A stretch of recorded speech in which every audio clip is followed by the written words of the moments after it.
Tetikasa fiarovana ny tontolo iainana amin'ny alalan'ny fambolem-kazo. Mandray andraikitra amin'ny fikajiana ny tontolo iainana ny fikambanana vonjeo-zaza malagasy na Vozama.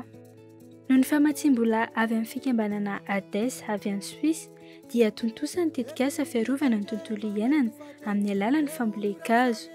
Izany dia notanterahana nandritry ny 3 taona izay nanomboka tamin'ny Jolay 2024 ka hifarana ny Jolay 2024 izao. Ny fanamby napetraka tamin'ny fanatanterahana ny tetikasa dia ny amboly hazo enina alina isa mandritry ny 3 taona, izany hoe 2 alina zanakazo no voleny isan-taona.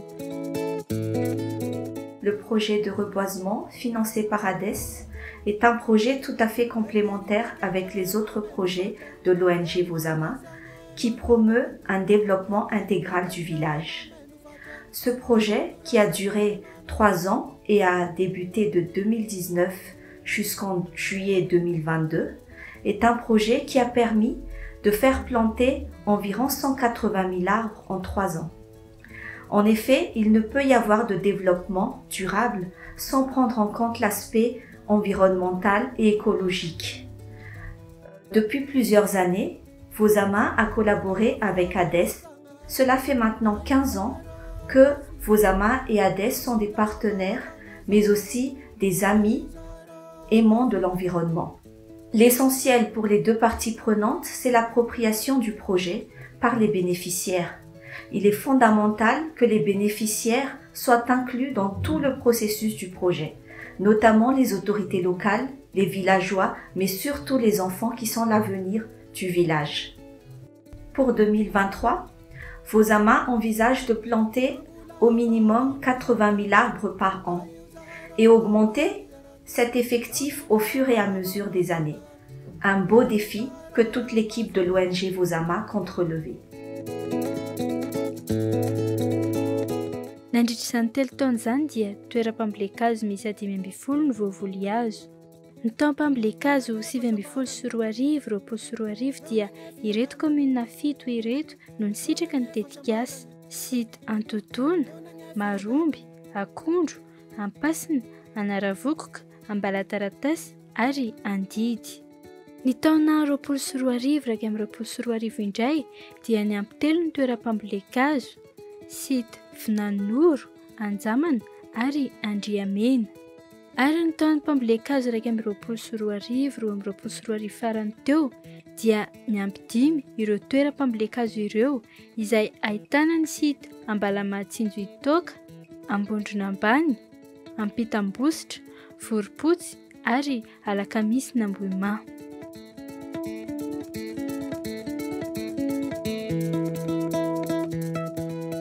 Hatramin'ny herintaona izay nisy fagnarahana ny arahana tamin'ny Vozama izay nanaovan'ny mpenimtanàna ny Finanoron-drefana sy ny DG.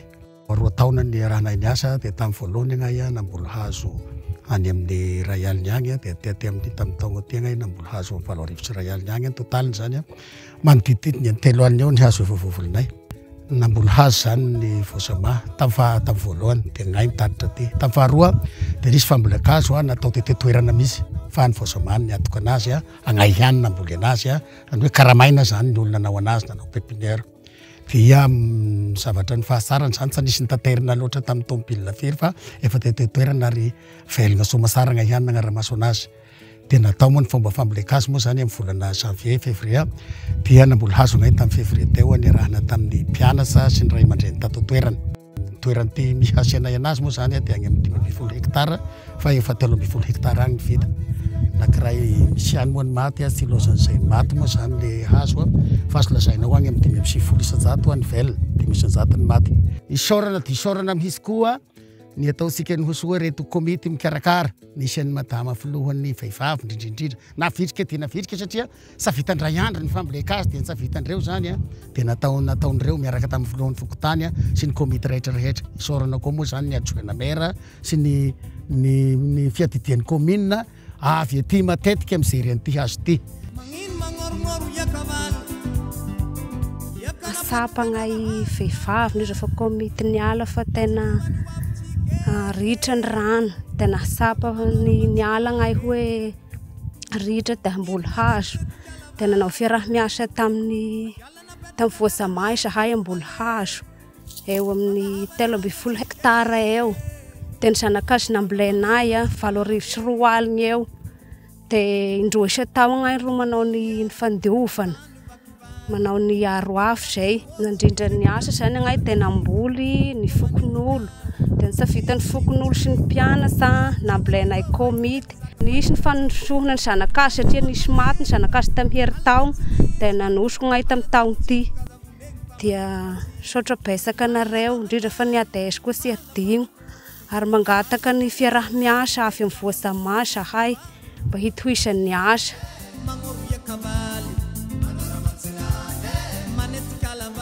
Zay koa eto moa dia ny fomba nagnatanterahana ny fambolekazo. Ny andoha tamin'ny pinapinana nanaovana kilavaka aloha.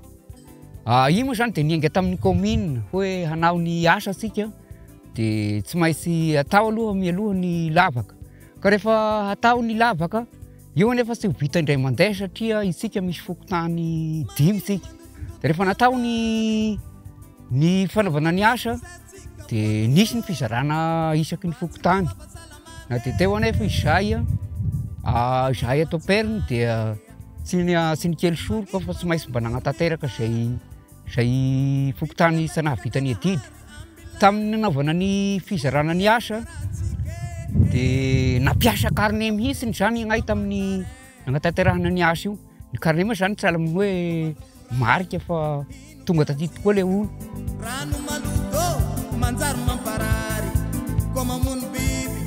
Raha hojerena ny fiarah-miasanay dia tena nahafatrapo tokoa nandritra n'izay 2 taona zay. Fa nanomboka tamin'ny taona 2014 no niarany asa izahay ka tonga amin'izao taona zao. Ny fomba fiarah-miasa ihany koa dia manampy akaiky izy ireo indrindra amin'ilay fitaterana zanak'azo sy ny fanampiana ara-teknika amin'ny fomba fambolena ny hazo. Mijery akaiky isan'andro izy ireo manahoana hatrany ny fitiriny, manahoana ny fomba fambolena azy. Nisy ihany koa partenaire anankiray izay hitanay niaraka amin'izy ireo dia ny ADS izay tonga nanome ilay zanak'azy niaraka amin'izy ireo. Fa nisy any amin'izao eo amin'ny 15 000 pieds isan'ny zanak'azo. Ny fitombony raha hojerena amin'izao nisy moa ilay efa natao taloha dia efa hita fa miantombo efa ngedangeda ilay hazo. Ilay natao taty aoriana amin'izao mbola mahakelikely azy dia fa izy nomboka mitsiry miantombo tsikelikely.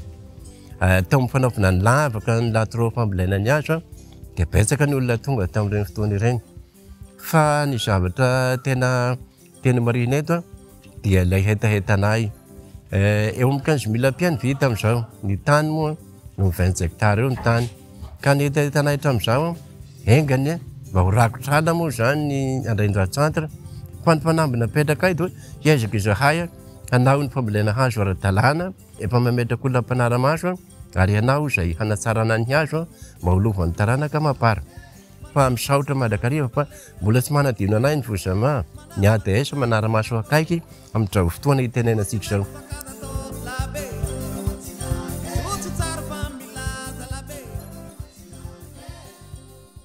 Ankehitriny izay dia mahatsapa tokoa zany fa zava-dehibe tokoa ny fiarah-miasa amin'ny ADS izay mamasy vola manokana ho an'ny fikarakarana fambolekazo tanterahany voasama eto anivon'ny commune Andraindra-Centre ity.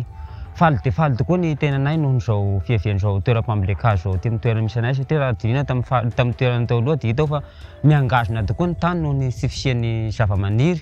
Ka amin'izao fotoana izao nefa zany dia minisy mananteny zahay fa ho tontolo maitso tokoa no tontolo andraindrain'ity commune Andraindra-Centre ity satria dia efa mahatratra any amin'ny 700 isan-jato any aloha zany ny fitsirin'ireo zanak'azo ireo ka dia velim-panantenana tokoa sy velim-bolo ny ponina amin'ity toerana manodidina ity satria tombontsoa lehibe ho anay izany. Minisy matoko zahay fa mba hitony fiarah-miasa maharitra amin'ity amin'ny ADS indrindra fa ny voasama ihany koa izay miara-manatanteraka ny toeram-pambolekazo ity ka dia hiasa maharitra ty amin'ny toerana misy anay ity satria izao no holovain'ny taranaka mapara. Ny asa tanterahako eny fagnarahako maso mandeha maraina isaka 3 isan-kerinandro magnara-maso. Mijery ny simba, mamboamboatra ny ariafo, mamboamboatra ny lavaka ny tsy mety. Dia tsara ny volo hazo, faly misaotra ny voasama voalohany indrindra magnaramaso ana tegna mpagnaramaso egny matetitetika. Mba atongavana amin'ny tanjona dia maro ireo asa notanterahana izay mifameno amin'ny fambolekazo toy ny fanentanana ny mponina sy ny zazampianatra ny voazama ary ny ray aman-drenin'izy ireo amin'ny mahazava-dehibe ny fiarovana ny tontolo iainana. Ny famokarana ny zanak'azo tao amin'ny tany zanak'azo ny voazama, ny fifanarana tamin'ireo komuna tamin'ny fametrahana ny tany zanak'azo, ny fametrahana ny komity mitantana ny ala sy ny fanofanana n'ireo mpanara-maso ny ala eny ifotony ary ny fiara-miasa amin'ireo vondrona ifotony mba hahatonga azy ireo handray anjara amin'ny fikojakojana ny azo novoleny. Raha ny mahakasika ny vokatra indray dia mihoatra lavitra noho ny tanjona napetraka ny fahombiazana tamin'ity tetikasa ity satria raha enina alina azo ny tokony novoleny dia nahatratratra amin'ny 7,703 alina isa ny voavoly. Izany hoe mihoatra 7,703 alina isa ny zanak'azo voavoly. Tamin'ny taona voalohany 2024 dia nahatratra 5,20 faingo 1,5 isanjato ny tampy hitsiriany zanak'azo. Izany hoe raha 8,705 alina isa no namboleny dia 3,707 alina no mitsiry. Ny taona 2024 kosa raha azo 9,0 alina isa no nivoleny dia 8,703 alina isa tamin'izy ireo no nitsiry. Izany hoe 1,20 isanjato ny tampy hitsiriana tamin'ny taona faharoa io. Ho an'ny taona fahatelo 2024 kosa dia 2,707 alina ny azo novolena ny volana maritsa lasa teo ary ankehitriny dia eo andalam-panaraha-maso ny fitsiriany ny tompon'andraikitra avy ao amin'ny voazama. Raha tombanana kosa nefa dia mahatratra 3,20 faingo 4,20 isanjato ny tampy hitsiriany.